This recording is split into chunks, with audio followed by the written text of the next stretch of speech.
Hi guys. So this lecture is for day 15, and if you're watching this, that means that you've completed Reading to Kill a Mockingbird. I'm sorry that we weren't able to do it together, but I guess this will just have to do. So the next couple of minutes, I'm going to be spend going over the ending of the book. I'll go over the reading guide page, which was page 10 in your blue packet. And I will also be just explaining to you the ending of the book in case you were confused at all. So, when we left off in chapter 28, this mysterious figure carried Jem home, and we learned that it was Bob Ewell who had come after the children. And so it all comes together now how Jem got his arm broken at the elbow. It was Bob Ewell. And the reason he did it was basically out of revenge for what Atticus did with the Tom Robinson case, with him taking the case and defending Tom and really exposing him to all of Maycomb. So at the end of chapter 28, we learn that Bob Ewell has been killed and that there's a kitchen knife stuck under his ribs.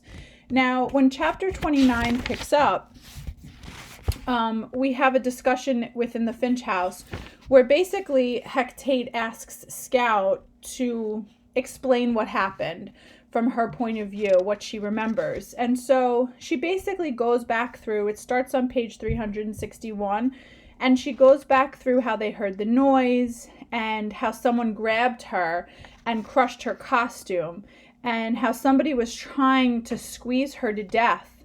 And then she felt someone pull, who we now know is Bob Ewell, off of her. And so she assumed it was Jem at that point that had pulled Bob Ewell off of her. But then we come to find that, Jem was very, very badly injured. So at the end of chapter 29, she talks about who it was that carried Jem home. And there's this fourth person that she says she realized was under that tree. And that same tree that's on the Radley property, the same tree where all the items were left in it in earlier chapters. And she sees this man standing in the corner. And at the very end of chapter 29 is the very famous lines where she looks up and all of a sudden this countryman that she didn't know, it comes together that it's Boo Radley. And so she looks up at him and she just says, "Hey, Boo." Chapter 30 picks up with Atticus correcting her. It's Arthur, what his real name is. And what they do is they decide to go out onto the porch. And Atticus, being a very empathetic person, understands that Boo Radley, the lights are too strong for him. This man hasn't come out of the house, with the exception of putting the blanket around Scout and to put the items in the tree. He hasn't come out of the house in over 20 years. And so now he's surrounded by all of these people. And so he suggests that they go outside onto the porch where the lights just aren't as strong. And so we have this conversation now between Hecate and Atticus about what happened that night. And this is where your reading guide comes into play here. So who killed Bob Ewell is the question now. And so the first box asks you, who does Atticus think killed Bob Ewell? And on page 365, we come to learn that Atticus thinks it was Jem. He's going on Scout's story of who it was that, had pulled Bob Ewell off of her. And so Atticus assumes that it was Jem. And so he tries to tell Hecate numerous times, Jem did it. I'm not going to lie about this. Remember, Atticus is a very moral person. And so he says he thinks that Hecate is trying to cover things up for his son. And he says, I'm not going to have Jem start his life like this, to have him find out that we basically covered up something wrong that he did. And Atticus seems to feel like, it'll be self-defense and he won't go to jail, but he wants it to be noted that Jem killed Bob Ewell. Well, Hecate goes on to say, no, that's actually not the case. On page 366, about halfway down the page, Hecate says, Mr. Finch, Bob Ewell fell on his knife. He killed himself. So in your middle box where it says Hecate says, you should have had that he fell on his knife. So Hecate says it was an accident. He attacked the kids. And in the scuffle, he actually fell on that kitchen knife, and that's what killed him. Now, the whole thing with the knives becomes a little confusing here, but it's where the reality lies. So I'm going to just show you. Oh, I printed my knives, but I forgot to separate them. Let me just rip them. That I have two knives here. I have a kitchen knife and I have a switchblade. Now, the knife that was used to kill Bob Ewell, the knife that is stuck up in Bob Ewell's ribs, is a kitchen knife. Heck Tate tells Atticus, though, that he has a switchblade that he found that he took away from the scene of the crime under the tree. And when Atticus asks him about that switchblade, he says, "I took it off a drunk man," which is not entirely false. Now, if you're confused, here's what happened. Bob Ewell attacked the children. He wanted revenge. He was angry over what Atticus did, and he felt the best way to get back at Atticus was to go after his children. Bob Ewell brought the switchblade to the scene. He was attacking the children. He was very close to the Radley property. What happened was Boo Radley heard the screams from the children. Remember, he's kind of watching them. He's been kind of watching them for a while now, for years now. On his way out of his house, Boo Radley grabbed the kitchen knife from the kitchen and ran out.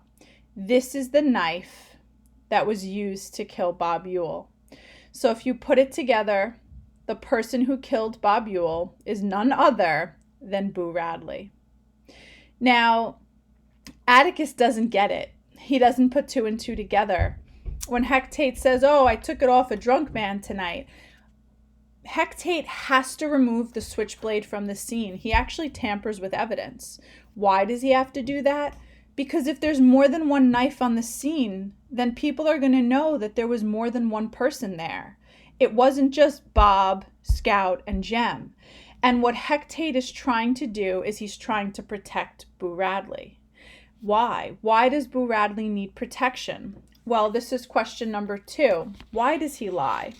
Well, it really goes on page 369. Heck Tate explains what'll happen if it comes out that Boo Radley killed Bob Ewell. And he says in the last paragraph, "I never heard tell that it's against the law for a citizen to do his utmost to prevent a crime from being committed, which is exactly what he did. But maybe you'll say it's my duty to tell the town about it and not hush it up."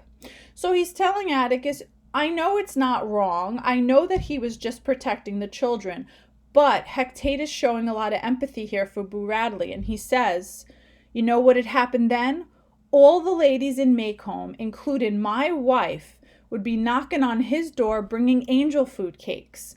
To my way of thinking, Mr. Finch, taking the one man who's done you and this town a great service and dragging him with his shy ways into the limelight, to me, that's a sin. It's a sin, and I'm not about to have it on my head. If it was any other man, it'd be different, but not this man, Mr. Finch. So the reasoning there, the rationale for Heck Tate removing evidence from the scene of a crime is he's trying to protect Boo Radley. Not because he thinks Boo Radley's going to go to jail, but because he's concerned about all of the attention that this would bring. And considering the type of man that Boo Radley is, Heck Tate knows he's not going to want the attention. He's not going to want people knocking on his door, talking about him, bringing him food, praising him, calling him a hero. He doesn't want to be in the limelight. He doesn't really want to be a part of this society. So Heck Tate covers up the crime. So he tampers with evidence. So once again, it was Boo who brought the knife to the scene and killed Bob Ewell to protect the children. It was Bob who brought the switchblade to the scene. This is the blade that was used to cut Scout's costume. This blade is lying on the floor at the scene of the crime.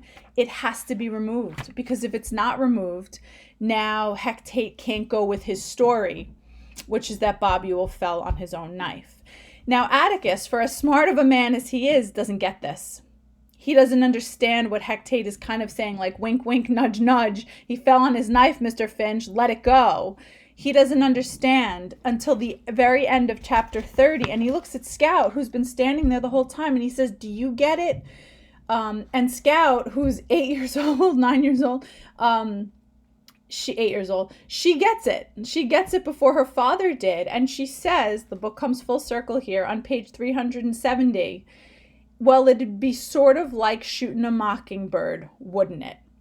Meaning that telling the truth, putting Boo Radley into the limelight for everybody to know that he saved the Finch children would be like shooting a mockingbird. It wouldn't be good for him. It would be like hurting something innocent. And so you have that mockingbird reference again. And so now you have two mockingbirds in the story. You have Tom Robinson, who died innocently for something he didn't commit. And you have Boo Radley, who thankfully is spared. He's not quote unquote killed. For him to have been quote unquote killed, for him that would have meant becoming exposed in society, drawing all this attention to him. He wasn't literally going to die, but it would have been like death for him if Hecate were to tell the truth and if everybody were to turn their attention on him. Chapter 31 wraps up the novel now, and in this chapter, it's my absolute favorite scene of the book is when Scout walks him home. And she says that she never saw him again. So this is the one night, and unfortunately Jem is unconscious, so he doesn't even see him. But she lets you know that their relationship doesn't extend beyond this. Boo Radley is the way he is, and he is content with the life he has. He doesn't want to come out anymore. Again, he doesn't want to be part of society, and they just have to learn to respect that. But the way the book ends is really my favorite, and I'm going to do a little bit of a read aloud for you, which begins on page 373, just because I absolutely love this part of the book. And it's when Scout drops Boo Radley off on his front steps, and he walks inside his house, and she turns around, and she sees the neighborhood now from his perspective. She sees the neighborhood as he saw it. Everything that happened in the book over the past 373 pages, over the past 2+ years, she now sees. So on page 373, a little bit below halfway, Scout says, "I turned to go home. Streetlights winked down the street all the way to town. I had never seen our neighborhood from this angle. There was Miss Maudie's, Miss Stephanie's, there was our house. I could see the porch swing. Miss Rachel's house was beyond us, plainly visible. I could even see Mrs. Dubos's. I looked behind me. To the left of the brown door was a long shuttered window.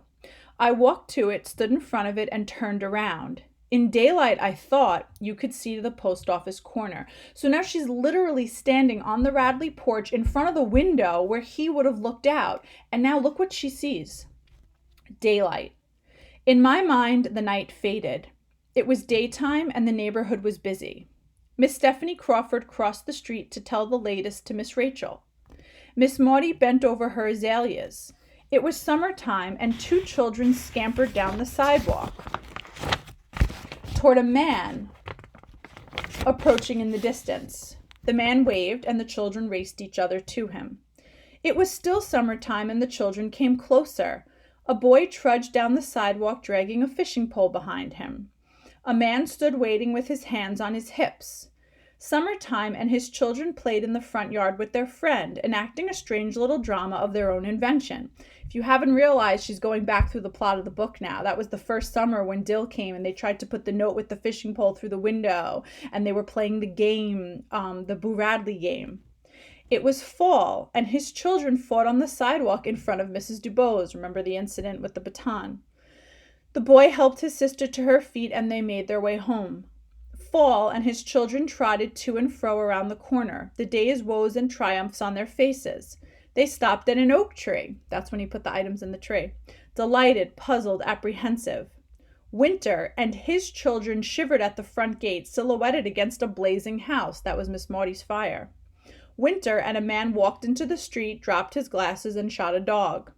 Summer, and he watched his children's heart break. That was the trial. Autumn again, and Boo's children needed him. That was the attack by Bob Ewell. Atticus was right.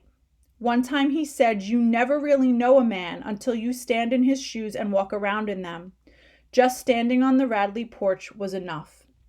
This scene, which I think is written so beautifully, is all about perception.